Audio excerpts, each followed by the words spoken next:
ছাত্ৰ-ছাত্ৰীসকল মই তোমালোকক আজি মেডাম ৰাইডছ দ্য বাছ নামৰ লেচনটো পঢ়ুৱাম। এই লেচনটো লিখিছে ভালিকানান নামৰ এজন লেখকে। বিফৰ ইউ ৰিড, তুমি পঢ়াৰ আগত। In this sensitive story, N 8-year-old girls first bus journey into the world outside her village is also' her induction into the mystery of life and death. এই স্পৰ্শকাতৰ গল্পটো এজনী 8 বছৰ বয়সৰ ছোৱালীৰ নিজৰ গাঁওখনৰ বাহিৰৰ জগতখনলৈ কৰা প্ৰথম বাছ যাত্ৰা, য'ত তাই জীৱন মৃত্যুৰ আশংকা থকা ৰহস্যপূৰ্ণ জগতখনৰ লগত মুখামুখি হ'ব। She sees the gap between our knowing that there is death and our understanding of it. তাই ভাবে আমাৰ সকলোৰে জ্ঞাত মৃত্যু আৰু ইয়াৰ সতে বুজা পৰাৰ মাজত থকা শূন্যতা। Word meaning sensitive, English meaning quick to detect or respond, অসমীয়া অৰ্থ স্পৰ্শকাতৰ। activity কাৰ্য। Activity 1, look at the words and phrases given below. তলত দিয়া শব্দ আৰু খণ্ড বাক্যবোৰ চোৱা। Then put a tick against the ones you think you will find in the text.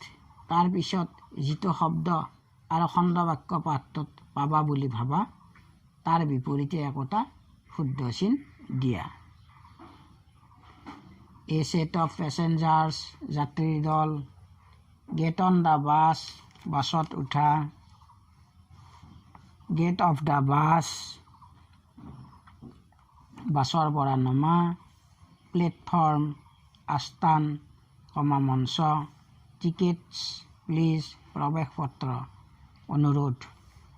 A ৰ'ৰ and A rattle, গৰ্জন আৰু জুনজুননি শব্দ।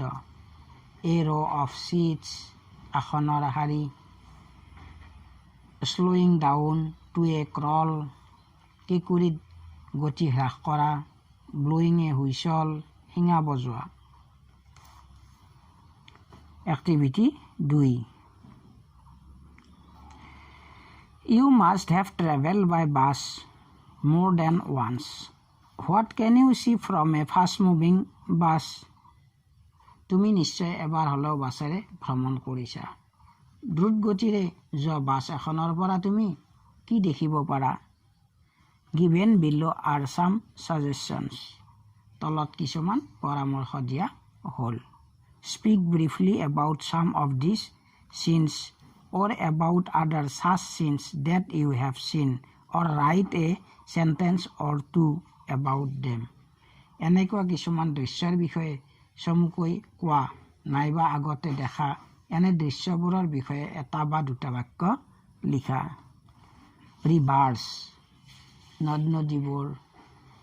গ্ৰীণ ফিল্ডছ, সেউজীয়া পথাৰবোৰ। হিলছ, পাহাৰ পৰ্বতবোৰ। ৰোড ছাইড শ্বপছ, পথৰ কাষৰ দোকানবোৰ। মাৰ্কেট প্লেচেছ, বজাৰৰ ঠাইবোৰ। ৰেলৱে ট্ৰেকছ, ৰেলৰ চিৰি। মুভিং ট্ৰেইনছ, গৈ থকা ৰেলগাড়ীবোৰ। ভেহিকলছ, অন দ্য ৰোড, পথৰ ওপৰৰ যান বাহনবোৰ। ট্ৰিজ, গছ গছনিবোৰ। এ ক্ৰাউড, মানুহৰ জুম। ক্লথছ ইন শ্বপছ, দোকানৰ কাপোৰবোৰ। এনিমেলছ, জীৱ জন্তুবোৰ। Here was a girl named ভালিয়াম্মাই who was called ভালি for short. এইখিনিতে এজনী ছোৱালীৰ নাম দিয়া হৈছে ভালিয়াম্মাই। তাইক চমুকৈ ভালি বুলি মাতিছিল। She was 8 years old and very curious about things. তাইৰ বয়স আছিল 8 বছৰ আৰু যিকোনো বস্তু সম্পৰ্কে জানিবলৈ তাই বৰ ইচ্ছুক আছিল। Her favorite pastime was standing in the front doorway of her house watching what was happening in the street outside. তাইৰ ঘৰৰ দৰজাৰ সন্মুখত থিয় হৈ বাহিৰৰ ৰাস্তাটোত কি ঘটনা ঘটি আছিল সেইবোৰ চাই থকাটো আছিল তাইৰ প্ৰিয় অভ্যাস।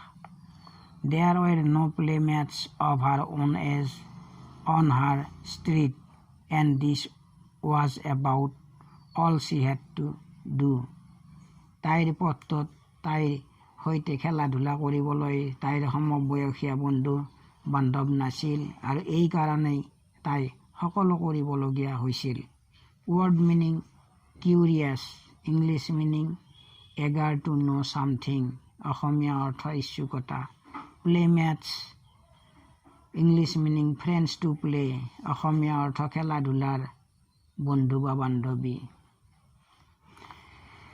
But for Vali, standing at the front door was every bit as enjoyable as any of the elaborate games other children played. কিন্তু ভালিৰ বাবে ঘৰৰ সন্মুখৰ দৰজাত থিয় হৈ আনবোৰ শিশুৱে খেলা ধূলা কৰি যি আনন্দ পাইছিল তাইও সিমানে আনন্দ পাইছিল। Watching the street gave her many new unusual experiences. ৰাস্তাৰ ফালে চাই থকাটোৱে তাইক দিছিল নতুন আৰু অসাধাৰণ বহুতো অভিজ্ঞতা। Word meaning elaborate, English meaning to produce with labor, অসমীয়া অৰ্থ মেহনত কৰি কৰা। Unusual, English meaning uncommon, অসমীয়া অৰ্থ অগতানুগতিক।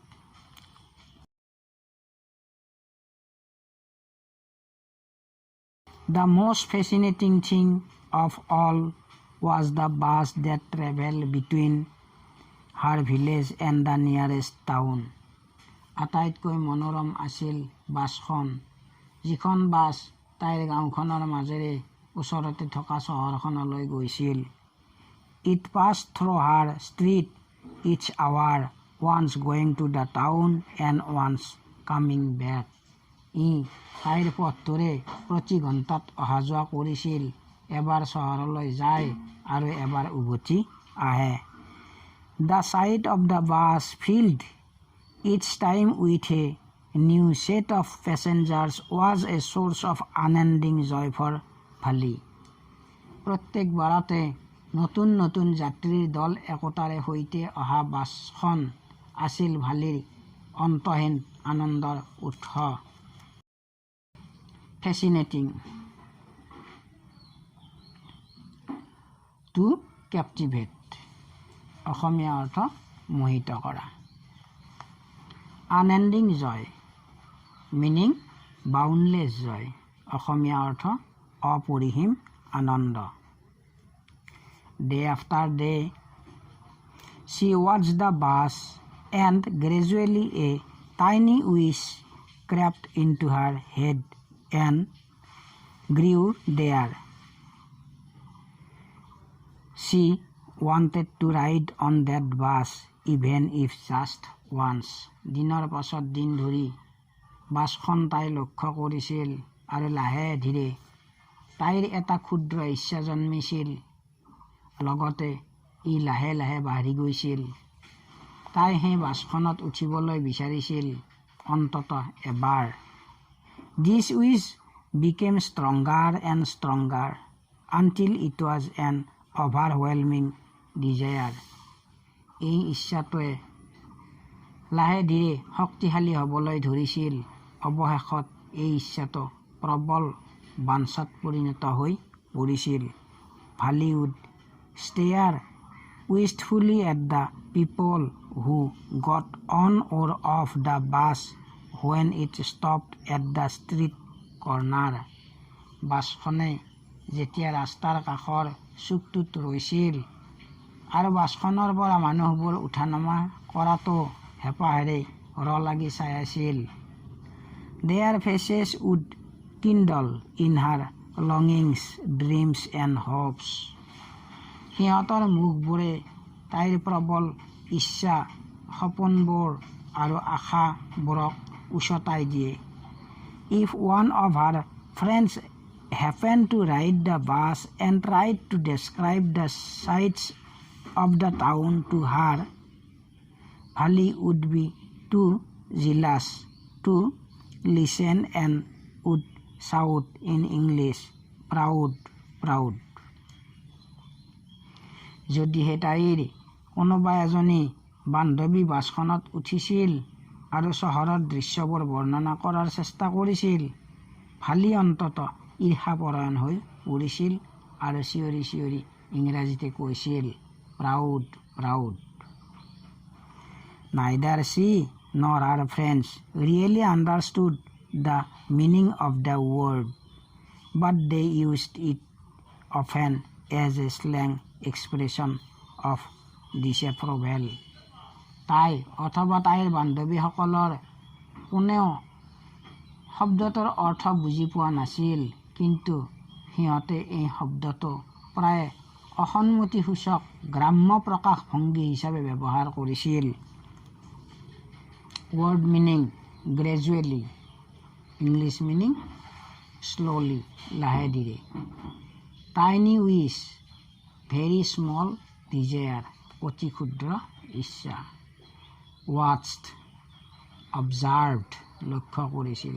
Crept into, to move slowly, লাহে লাহে বগাই যোৱা। Overwhelming, irresistible, অতি প্ৰবল।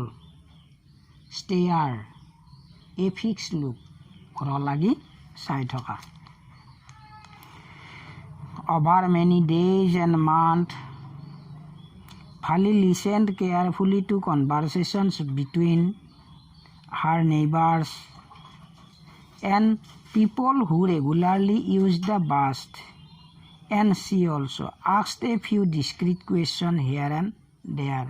বহু দিন আৰু মাহ ধৰি ফালিয়ে তাইৰ প্ৰতিবেশীসকল আৰু যিসকল মানুহে নিয়মিতভাৱে বাছখন ব্যৱহাৰ কৰিছিল, তেওঁলোকৰ মাজত হোৱা কথা বতৰাবোৰ অতি সাৱধানে শুনিছিল আৰু তাইও অ'ত ত'ত অতি সাৱধানে কেইটামান প্ৰশ্ন সুধিছিল। This way, she picked up various small details about the bus journey. এইদৰে তাই সংগ্ৰহ কৰিছিল বাছ যাত্ৰা সম্পৰ্কে বিভিন্ন সৰু সৰু তথ্যবোৰ। The town was 6 miles from her village. চহৰখন তাইৰ গাঁওখনৰ পৰা 6 মাইল দূৰত আছিল। The fare was 30 paise one way, which is almost nothing at all. She heard one well-dressed man say, but to Bhali, who scarcely saw that much money from one month to the next, it seemed a fortune. এবাৰ যাত্ৰাৰ বাবে ভাড়া লৈছিল 30 পইচা। এইটো অৱশ্যে বিশেষ ভাবিবলগীয়া নহয়।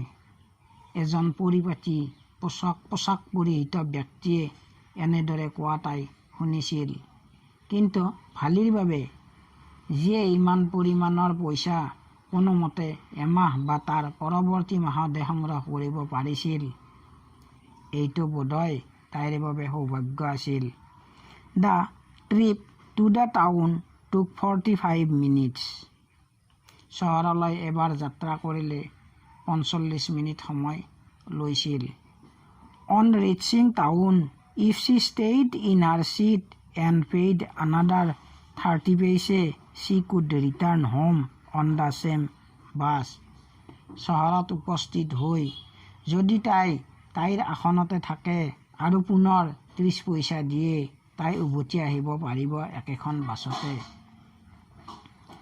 This meant that she could take the 1 o'clock afternoon bus, reach the town at 1:45 and be back home by about 2:45. অৰ্থাৎ তাই দুপৰীয়া 1 বজাৰ বাছত উঠিলে 1:45 তাই চহৰ পাব আৰু ঘৰলৈ উভতিব পাৰিব 2:45। On the on went her thought as she calculated and recalculated, planned and replanned. তাই ভাবিবলৈ ধৰিলে, গণনা কৰি আৰু পুনৰ গণি চাই পৰিকল্পনা আৰু পুনৰ পৰিকল্পনা কৰিছিল। Word meaning discrete questions. English meaning careful questions. অসমীয়া অৰ্থ সাৱধানে কৰা প্ৰশ্নসমূহ. Neighbors, one who lives near. অসমীয়া অৰ্থ ওচৰ চুবুৰীয়া. Picked up, English meaning gathered. অসমীয়া অৰ্থ সংগ্ৰহ কৰিছিল. Scarcely, English meaning hardly. অসমীয়া অৰ্থ কথমুখী. Fortune, English meaning good luck. অসমীয়া অৰ্থ সৌভাগ্য. Answer to the questions. What was Vali's favorite pastime? Answer. Vali's favorite pastime was to stand in the front doorway of her house and watch what was happening in the street outside. Next question. What was a source of unending joy for Vali? What was her strongest desire? The sight of the bus which coming through her village to the nearest town was an unending source for Vali. Vali's strongest desire was to ride on that bus, even if just once.